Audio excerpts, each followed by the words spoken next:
በስመ አብ ወወልድ ወመንፈስ ቅዱስ አሐዱ አምላክ አሜን። ደብረ ዘይት የዘይት ቦታ። ማንም እንዳያስታችሁ ተጠንቀቁ።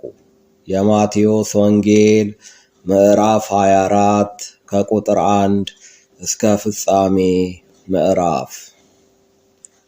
ሐዋርያቱም ጌታን ከበውት የቤተ ክርስቲያኑን አሰራር ሲያሳዩት እርሱም እንዲህ አላቸው በምሳሌ ሲያስተምራቸው፣ እውነት እውነት እላችኋለሁ ድንጋይ በድንጋይ ላይ በዚህ ሳይፈርስ አይቀርም አላቸው። ሐዋርያቱም ተደንቀው በደብረ ዘይት ከጌታ ጋር ተቀምጠው፣ ጌታ ሆይ ይህ የሚሆነው መቼ ነው? የዓለም መጨረሻስ ምልክቱ ምንድነው? ጌታም መልሶ እንዲህ አላቸው፣ ማንም እንዳያስታችሁ ተጠንቀቁ። ብዙዎች በስሜ ይመጣሉ፣ ብዙዎችንም ያስታሉ። ሕዝብ በሕዝብ ላይ ይነሳሉ፣ መንግሥት በመንግሥት ላይ ይነሳል። ጦርነት የጦርነት ወሬ ይሰማል። በየሀገሩ ረሃብ ቸነፈር ይሆናል፣ የምድርም መናወጥ ይሆናል።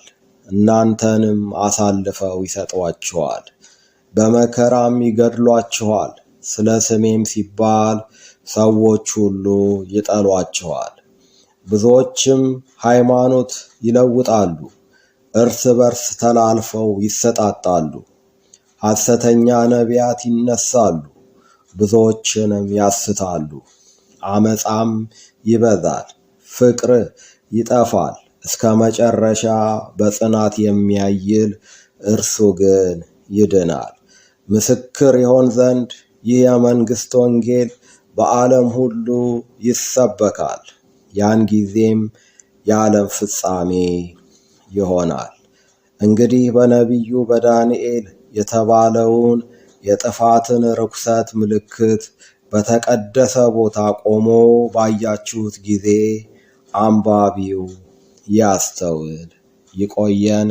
ወስብሐት ለእግዚአብሔር።